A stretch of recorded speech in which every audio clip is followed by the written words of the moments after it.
So we would want to look at poverty, inequality, and development. Starting with poverty. What is poverty?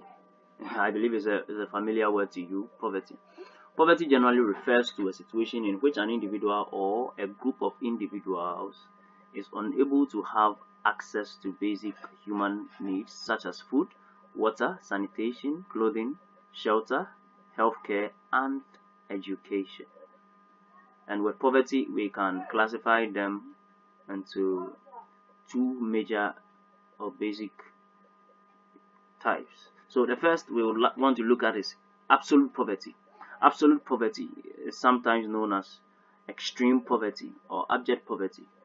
It is a situation where an individual is severely deprived of basic needs such as food, safe drinking water, sanitation facilities, health, shelter, education, and also information. It depends not only on income but also access to services. So if the individual does not have access to information, he doesn't even have a phone to have access to information, he doesn't have a radio, he cannot pay his school fees, he doesn't have somewhere to lay his head, he doesn't have access to health care facilities, sanitation, safe drinking water, food, that individual is in absolute poverty. The term may also refer to individuals whose standard of living is very low and their income levels woefully inadequate to meet their basic nutritional requirements, even if they devote their whole income or their entire income budget to food. So devoting their entire income, if they cannot even afford a balanced diet, then such individuals are in absolute poverty. The next is relative poverty.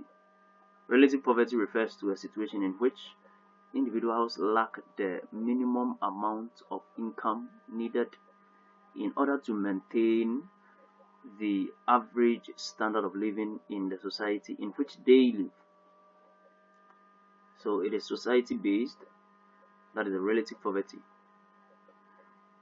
It is also defined relative to the members of a society and therefore differs from one country to another country.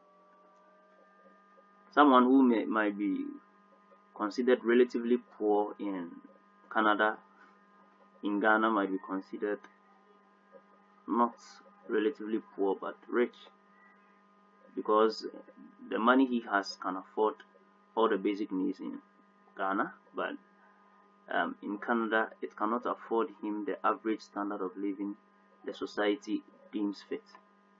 So that is relative poverty. I believe you can tell or differentiate between relative poverty and absolute poverty.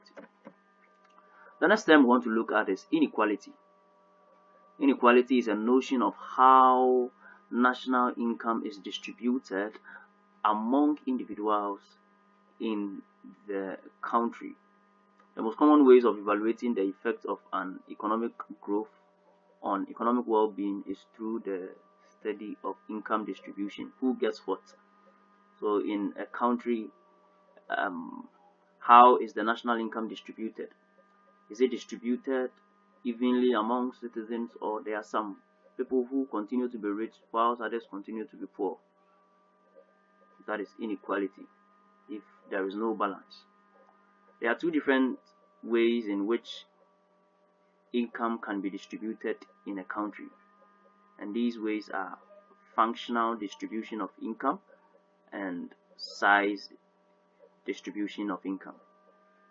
We'll continue in the next video explaining the functional distribution of income and size distribution of income. Thank you.